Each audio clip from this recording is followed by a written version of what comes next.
Hey Aries, thanks for checking out your weekly forecast.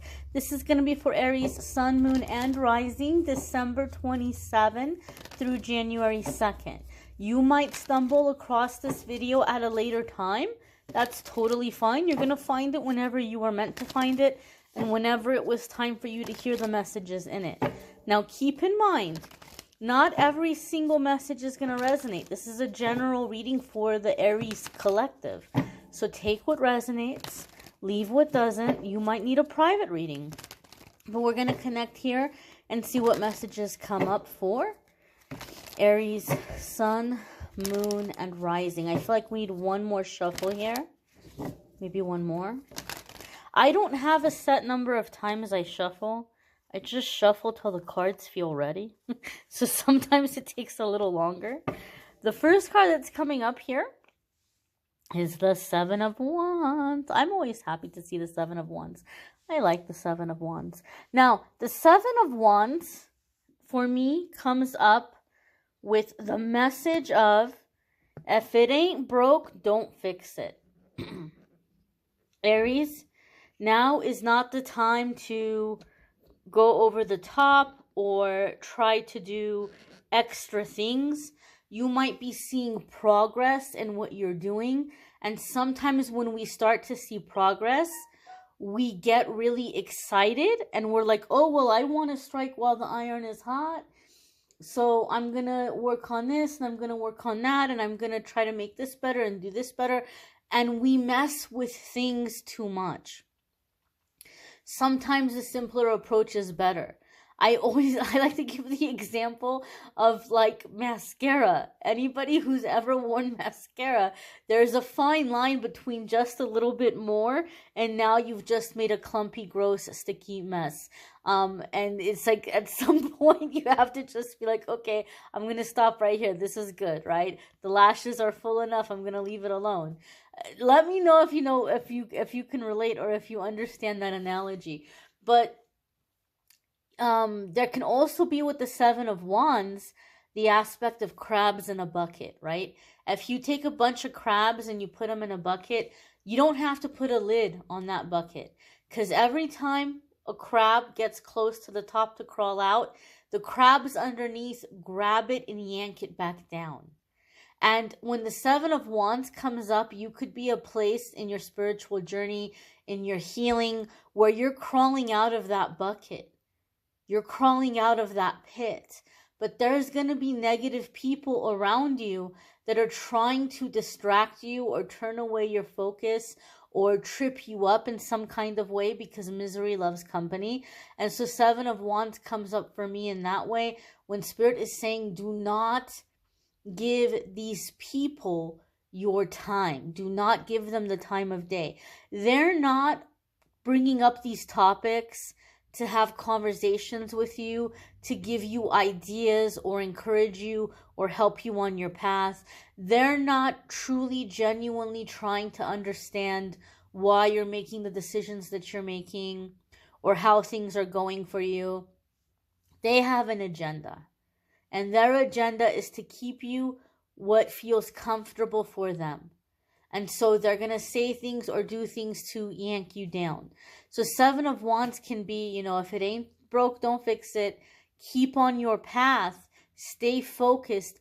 Don't get distracted.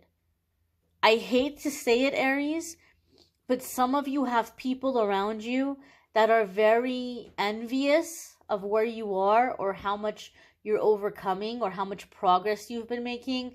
And they want to have you be seen in a negative light. And they might be saying things or doing things like poking at you, trying to aggravate you, trying to get you to react so they can say, oh my gosh, did you see what Aries did? I told you Aries was mean. I told you Aries had a temper. I told you Aries was a loose cannon, right? Meanwhile, they've been poking you and poking you and poking you the whole time. So do not let people pull you down into their negativity. Do not let them distract you from the things that you're working on. Stay focused. Stay in your stance. There's no need to fight. He's in a good place. He doesn't have to fight. He just needs to stay where he is. They can't reach him. And that's the message that comes up when the Seven of Wands comes up. You are virtually untouchable right now. Unless you allow somebody to aggravate you enough that you walk over to the edge and say, "What'd you say to me?" And then they can hook you. They can hook you with their little stick and yank you down. Do not engage. Do not engage. Do not engage. Do not engage. It is not worth the time. You've been making way too much progress. You keep doing what you've been doing. The next card that's coming up here for you, Aries, I love it. I just got chills. Ooh, I just got chills. Is the Emperor. Now, this is a major arcana card. Anytime the major arcana cards come up, you're coming into a big chapter in your life. Everything that you're dealing with is connected to something you came here to experience, something that you came here to master. The reason why I got chills, those of you that you've been watching my videos for a while, you've heard me say this before. But when I'm reading for somebody and their major arcana card comes up, it's telling me that this situation that you're dealing with is directly connected to the moment that you step into your full power. You step into your complete and total personal power. You step into your true and total identity and authenticity. You are shaking off all conditioning. You are shaking off all labels, all programming, and you're going back to your natural self, the person that you are on a soul level, before all the things in your upbringing came in and told you, "Oh, Aries, you need to be more this way. You need to be more that way," right? Our parents have, or our caregivers, our parents, our family, they genuinely, the majority of the time, have the best of intentions, right? They want to help us. They want to shape us. They want to mold us. They want to guide us because they want us to have a good life. And so they may feel like there's behaviors or things that need to be corrected.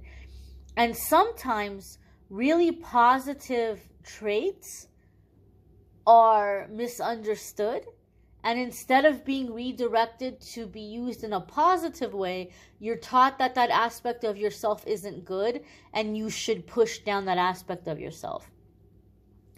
But you're realizing now the things about you that you thought were weaknesses or flaws are actually strengths and very valuable tools when you apply them productively. And you're falling in love with yourself, with all of you, every aspect of yourself. Your light, your dark, your high, your low, all of it. You're seeing the beauty and the value in every single aspect of yourself. And you're coming into your confidence and living the life that you want to live without feeling bad about it or guilty about it or embarrassed about it. Like, this is who you are and you're embracing it fully. This is representative of Aries energy, the Emperor. Emperor represents Aries. So this is you coming into your power. There is a Scorpio element to Aries. So if you have a Scorpio placement, you're coming into a combination of energies that you are going to really be able to dominate in your field, in your position, and what you're working on right now. Like, you are going to be the best of the best. There's not going to be any competition at all. You are blowing everybody else out of the water. Forget it. Done. They can't. You're so far ahead, or you're getting so far ahead.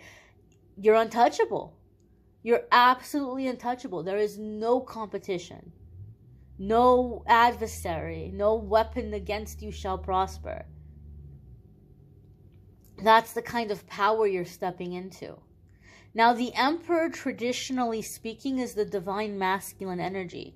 So some of you may really be tapping into that divine masculine energy. Some of you are calling a divine masculine energy into your life.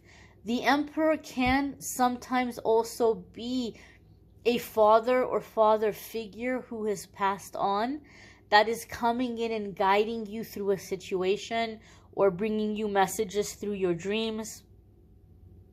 It can be your ancestors from your paternal side, from your paternal lineage, coming in with messages and guiding you through your dreams. It might be a good idea to pay attention to your dreams at this time. But this is really powerful energy, and I'm really excited to see it for you. The next card that's coming up here for Aries is the Queen of Pentacles. Now, I know a lot of people are used to watching tarot for love and romance, and so the court cards and the major arcana cards are usually seen as another person coming into the situation. And that can be the case. Some of you could be dealing with an earth sign person, a Taurus, a Capricorn, or a Virgo. If you have those placements, that aspect of yourself or those aspects of yourself might be coming to the surface. But those of you who watch my videos, you know I do love and romance separately. And I like to focus on you in the weekly forecast, your journey, your experiences. The Queen of Pentacles for me, a lot of the times comes in to give us confirmation of success. There's going to be advancement in your career. There's going to be advancement in your financial situation. There's going to be improvement and upgrade in your living situation, living environment. She sometimes comes up to give reassurance or confirmation that you are going to purchase property or purchase or acquire property or land. But the biggest message that she brings to me when I'm reading for people to share with whoever I'm reading for, when the Queen of Pentacles comes up in my readings, Spirit is saying, you're coming across some really big changes right now. You have some big goals. You're working towards big things. And the secret to your success, it is crucial that you are making physical self-care your priority. That is going to be the secret to your success, and that is going to help speed up your manifestation, speed up your progress, speed up reaching your goal. Now, when I talk about physical self-care, I don't mean it in the way of like, looking a certain way or dressing like all cool and trendy or anything like that. I mean actually taking care of yourself physically. So we're talking about doing what you can to make your home environment your sanctuary, to make it as comfortable and as much of a sanctuary for you as possible, right? And you might live with other people, so you might not have, the ability to go around and change every single aspect of the house. But wherever your space is, or wherever you can carve out a space, even if it's just the corner of a room where it's like, this is my special little chair, and I'm going to sit in my special little chair, and I'm going to put in my earbuds, and I'm going to block everybody else out, and I'm going to put myself in my little bubble here with God, and I'm going to have my me time. I'm going to have my alone time with my angels and guides and spirit. Even if it's just a chair in the corner of the room. Okay, whatever you do have access to, making the most of it. If you do have free reign of your place, or even like for your family, this could be a really good time to start to clear away clutter. Objects retain energy, right? You've all probably heard of like the horror movie with like the Annabelle doll, and it's like this haunted doll, and it's in a museum, and people say it's cursed, and you might say, oh well, that's really far-fetched, that's really ridiculous.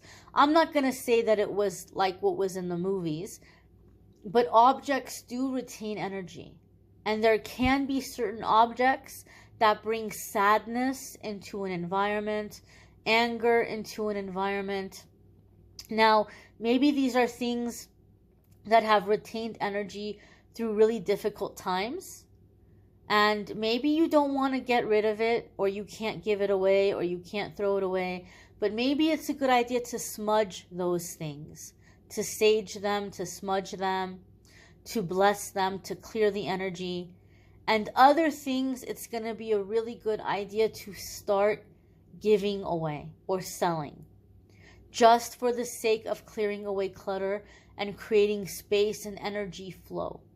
There might be certain things that make you very sad when you look at them, but you can't get rid of them, like family photos, or maybe something that was passed down in your family that belonged to a parent or a grandparent that you can't just give to, give away in the dropping off clothes in the bin, in the little bins on the sidewalk, or you can't throw it out, but it's making you sad seeing it. You can box it up and put it away. If you have an attic, if you have a basement, if you have a closet somewhere, you can secure it so that it's safe, it's protected, it's not going to get damaged by any of the elements, but you don't have to look at it. You don't have to see it.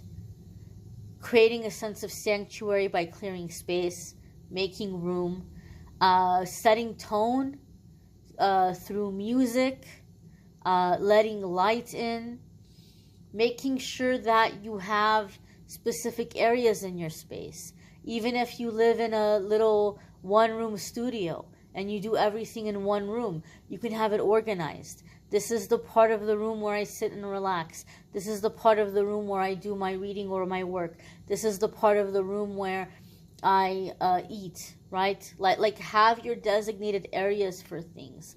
This helps with transitioning. This helps with, mental focus.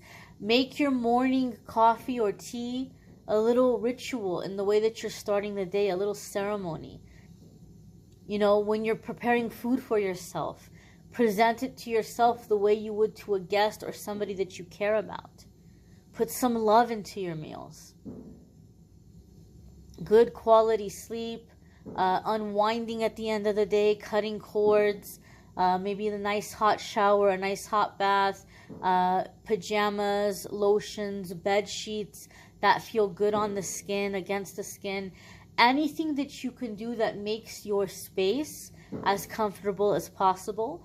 Anything that you can do that makes it feel good to be in your body as much as possible. With the good food, the pajamas, the things that feel good on your body.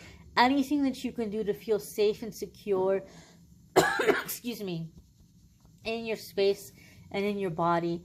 This is going to help with your stamina, your energy, your mental focus. This is going to help keep you grounded. And we need to be grounded. We need to be present. We need to be in our body so that we can manifest.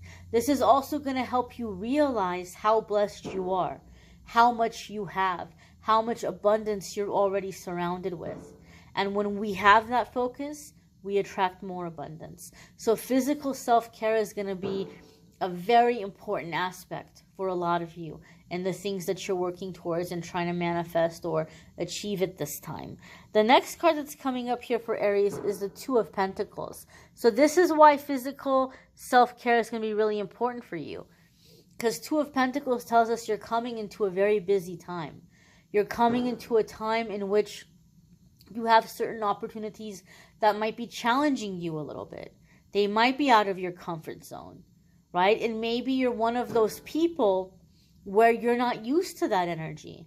Maybe you're one of those people that when you were in school, you didn't really have to pay attention in class.